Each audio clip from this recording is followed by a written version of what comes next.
მოგესალმებით. დიახ, სწორედ ის როა, როდესაც რადიო იმედის ეთერში გადის გადაცემა ინტერაქტიული თამაში ანტივირუსი, სადაც ვსაუბრობთ ჩვენ ტექნოლოგიებზე, კომპიუტერებზე, ციფრულ სამყაროზე და ასევე ყველაზე მნიშვნელოვანი ვათამაშებთ სხვადასხვა პრიზს. და დღესაც ის ვინც დარეკავს, მოგეხსენებათ რომ ჩვენ მხოლოდ ერთ წარს ღებულობთ, ის ვინც დარეკავს და თუ პასუხს გახსენს სწორს, მოიგებს აი ამ კონკრეტულ ნივთს ამ შემთხვევაში, აი ამ სასწორზეა საუბარი. თავისი ციფერბლატით ელემენტებზე მუშაობს და თანამედროვე რეალობაში სასწორი საკმაოდ მოთხოვნადია, მით უმეტეს ისინი, ვინც ტონის კონტროლისთვის მას აქტიურად იყენებს. მოკლედ, თუ კი გადაცემის ბოლო ნაწილში ზარის ავტორის სწორ პასუხს გაგცემს მას საჩუქრად გადაეცემა ეს სასწორი და თუ კი პასუხი იქნება არასწორი, მაინც არ დარჩება უსაჩუქროდ, მას კასპერსკისგან საჩუქრად გადაეცემა მახსოვრობის ბარათი. კასპერსკი, რომელიც წარმოგიდგენთ ამ გადაცემას რადიო იმედთან ერთად,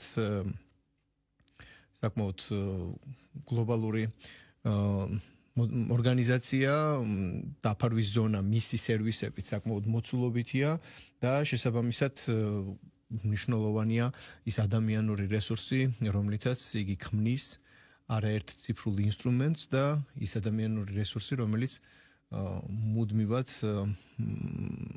ხარდაჭერის რეჟიმში მუშაობს იმისთვის, რომ ციფრული ტექნოლოგიები, რომელიც იყენებს ანტივირუსებს კასპერსკისგან, იყოს ეფექტიანი მოქმედი და 3000 უკაცრავად 3000-ზე მეტი ადამიანი ყავს კასპერსკის როგორც თანამშრომელი და მისი ეფექტიანობა, რა თქმა უნდა, ამ ადამიანური რესურსის, ამ რაოდენობის ეფექტიან მუშაობაზე არის ძალსახად დამოკიდებული. მოკლედ, როგორც უკვე გითხარით, ჩვენ გავათამაშებთ ამ ნივთს უკვე გადაცემის ბოლო ნაწილში სასწორს, მანამდე კი მინდა გამოვეხმაურო ინფორმაციას, რომელიც ამ შემთხვევაში უკავშირდება კოსმოსში ფრენას. მოგეხსენებათ, რომ ამერიკის შეერთებული შტატები, როგორც ძალიან ბევრ რამეში, ამ ხრივაც ინოვაციური გამოდგა ადამიანის სახელითა და გვარით ილონ მასკი, რომელიც უკვე ტრამპის ახალი ადმინისტრაციის რეჟიმში, როგორც ჩანს, პოლიტიკურ ველზეც უფრო აქტიურად ჩაერთვება. მისი კომპანია SpaceX-ი, რომელმაც უკვე თუ არ ვცდები 5 თუ 6 კოსმოსური აპარატი აფრინა კოსმოსის მიმართულებით, ეს ყველაფერი მაინც სასტელ რეჟიმშია და მათი მიზანია საბოლოოდ, რომ მინიმუმ კოსმოსურ ტურიზმს შეუწყონ ხელი და ნებისმიერ სურვილს შეეძლოს. იქ გამგზავრება და კოსმოსური ვოიაჟი არ იყოს ისეთი ცალსახად სპეციფიკური და ძალიან ძვირადღირებული, როგორც ეს დღეისთვის არის. და მოგეხსენებათ, რომ SpaceX აქტიურად მუშაობს ამერიკის შეერთებულ შტატებში და საინტერესო სიახლე არის ის, რომ მან მოახერხა და ამერიკის შეერთებული შტატების ფედერალური საავიაციო ადმინისტრაციისგან მიიღო რეზოლუციის პროექტი, რომელიც მას მომავალში უფლებას აძლევს, რომ 5-ჯერ გაზარდოს სტარშიპების გაშვება და მათი გაშვების სიხშირე კალიფორნიის მათი პლაციდან. ანუ აქამდე ამ ორგანიზაციას ჰქონდა უფლება, რომ კონკრეტული რაოდენობის გაშვება განეხორციელებინა, თუმცა იმ მოცემულობამ და იმ რეალობამ და იმ ბრუნვამ მასშტაბებმა უკარნახა კომპანიას, რომ ამ ექსპერიმენტული ფრენისთვის და ამ სისტემების დახვეწისთვის უფრო მეტი რაოდენობის რაკეტა უნდა გაუშვეს და შესაბამისად ეს ყველაფერი კანონის ფარგლებში უნდა მოექციათ.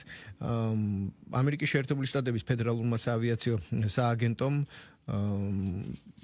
ასევე არ აღმოაჩინა არანაირი გარემოსდაცვითი პრობლემები და კომპანიის წარმომადგენლების განმარტებით ტეხასის შტატში თავისუფლად შეუძლიათ, რომ გააგრძელონ მუშაობა SpaceX-ის წარმომადგენლებმა და მათი ქმედებები არ მოახდენს გავლენას გარემოზე, რასაც ძალიან დიდი მნიშვნელობა აქვს. კომპანიამ განაცხადი ტეხასიდან თავისი აპარატების კოსმოსში გაფრენის რაოდენობის გაზრდის კუთხით როგორც უკვე გითხარით, მას შემდეგ შეიტანა, რაც მას არ ყოფნის რაოდენობა რომ რასაც უშვებდა, აი მაგალითად ბოლო პერიოდში მე-5 და მე-6 სატესტო გაშვება ოქტომბერსა და ნოემბერში, ანუ თვეში თითო გაშვება განახორციელა აპარატებისა და შესაბამისად მოცემულობამ და სირთულემ აჩვენა, რომ მან ეს რაოდენობა უნდა გაზარდოს და მოკლედ საბოლოო დოკუმენტს ელოდებიან, რომ 2025 წლიდან 5-ჯერ მეტი რაოდენობის ხომალდი გაამგზავრონ კოსმოსისკენ. ეს ყველაფერი დაეხმარება მასკის ორგანიზაციას და მისცემს მას საშუალებას, რომ სიმძლავრეები გაზარდოს, ზომებშიც გაიზარდონ და ამრიგად განახლებული SpaceX-ის რაკეტა სამჯერ უფრო ძლიერი, მძლავრი იქნება, ვიდრე სხვათა შორის Saturn V რაკეტა, რომელიც Saturn მე-5 ის რაკეტა, რომელიც ემსახურებოდა NASA-ს პირველი მთვარის პროგრამის პერიოდში. მოკლედ ტექნოლოგიური განვითარება NASA მოგეხსენებათ კოსმოსური სააგენტო სახელმწიფო დოტაციით იყო და კომპანია SpaceX, რომელზეც ჩვენ საუბრობთ, არის კერძო კომპანია. მოკლედ აქაც კოსმოსურ მიმართულებაშიც ამერიკა მაგალითია იმისა, როგორ ეფექტიანად იჭრება კომერციალიზაციის ნაწილი. სხვათა შორის, რაც შეეხება გარემოს ნაწილს, მნიშვნელოვანი იყო ასევე ის, რომ ამერიკის შეერთებული შტატების ფედერალური ავიაციის ადმინისტრაციის დასკვნით ფრენების კოსმოსური ხომალდების ფრენების რაოდენობის გაზრდის შედეგად ტეხასის კოსმოსური პორტის ტერიტორიაზე მდებარე იშვიათ კიბორჩხალებს, ობობებს, სხვა ტიპის ქვეწარმოვალს ეს გაზრდილი აქტივობა კოსმოსური ტრაფიკისა არ დააზარალებთო და ესეთი მნიშვნელოვანი დოკუმენტური მხარდაჭერის გარეშე გარემოზე ზემოქმედების კუთხით ასევე ვერ გააგრძელებდნენ ამ კომპანიის წარმომადგენლები მუშაობას. წყალი, მეთანი, ჟანგბადი ეს ყველაფერი მოგეხსენებათ სჭირდება ამ კოსმოსურ ხომალდებს და ასევე ვარაუდობენ, რომ გაიზრდება იმ სივრცეში სატრანსპორტო მომსახურების ლოჯისტიკის თვალსაზრისით ტრაფიკი და ყოფილა შემთხვევები, განსაკუთრებით მაშინ, როცა გაფრენას ახორციელებს რაკეტა ან დაშვების პერიოდია, უსაფრთხოების კუთხით გზების გადაკეტვაც მომხდარა და კომპანია იღებს ვალდებულებას, რომ 85%-ით შეამცირებენ გზების გადაკეტვას. მოკლედ ჩვენ აქ ქალაქის საცობებზე საუბრობთ და გამოდის, რომ ტეხასის ირგვლივ ამერიკელ მოსახლეობას იმისთვის, რომ ჩვენ ტექნოლოგიური სიმაღლეები დავიპყროთ, უწევთ რამდენიმე საათიან საცობში დგომა მარტო მხოლოდ იმისთვის, რომ კოსმოსური აი ესეთ დამოუკიდებელი მოგზაურობა გამარტივდეს. მე აქვე გეტყვით ძალიან მოკლედ, რომ ამაზე ადრეც ვისაუბრეთ, თუ არ ვცდები. ხო ჩვენ ამერიკულ კომპანიაზე ვისაუბრეთ, კერძო კომპანიაზე, რომელიც ავიდარებს კოსმოსურ ინდუსტრიას და აგერ ჩინეთშიც არანაკლები მოქმედებებია ჩინურმა კომპანიამ Deep Blue Aerospace-მა კოსმოსში ტურისტული ფრენის 2 ბილეთიც გაყიდა, ანუ დაგეგმილია ფრენა 2027 წელს. და ბილეთები გაყიდვაზე უკვე აღარ აქვს პრობლემა, სულ რაღაც 12 წუთიანი მოგზაურობა იქნება, რომლის ღირებულება $140,000 გახლავთ.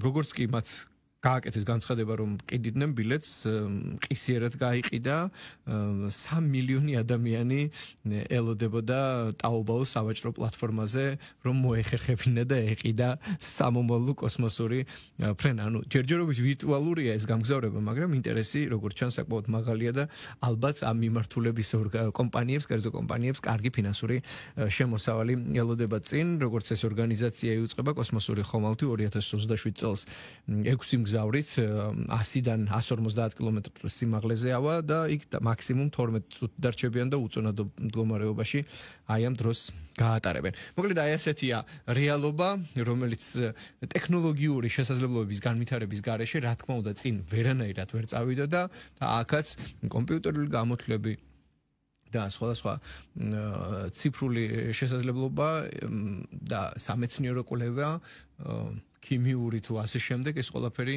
ამ ყველაფრის სიმბიოზი არის შედეგი იმისა, რომ ის რაც იყო მხოლოდ ძალიან რთული მიუღწეველია სახელმწიფო დოტაციის განხილვისაგანი კოსმოსურ სივრცეს დაპყრობას და ამ კოსმოსური ინდუსტრიის განვითარებას გულისხმობ, ახლა უკვე ხდება ლოკალური და კერძო კომპანიების დონეზე გადის. ახლა კი ის დროა რომ რადიო ემედის ეთერში მივიღოთ ზარი და გავათამაშოთ ეს პრიზი. 2921188 ამ ნომერზე ველოდებით ზარს და თუ თქვენი პასუხი იქნება სწორი, საჩუქრად გადმოგეცემათ ეს სასწორი და თუ თქვენი პასუხი იქნება არასწორი, საჩუქრად გადმოგეცემათ მხოლოდ მახსოვრობის ბარათი და იმედი მაქვს რომ ახლაც მსმენელი მოახერხებს და მოიგებს ამ პრიზს. თუ კი თავიდან გვეგვისმენთ, პასუხის გაცემა გაგიადვილდებათ, მანიშნებენ რომ მსმენელია ხაზზე. გამარჯობა, გესმით ჩვენი ხმა?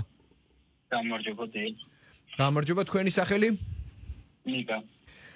ნიკა, თუ შეძლებთ საჩუქრად გადმოგეცემათ სასწორი, თუ სწორ პასუხს გავგცემთ და პრინციპში კითხვაც ადვილი არის და პასუხიც ალბათ არ უნდა გაგიჭირდეთ, მით უმეტეს თუ გვისმენთ, მოკლედ კითხვა არის შემდეგი, მე ახლა კითხვას დავსვამ და სამ სავარაუდო პასუხს ვიტყვით, თქვენ უნდა მითხრათ ამ სამი სავარაუდო პასუხიდან რომელია სწორი.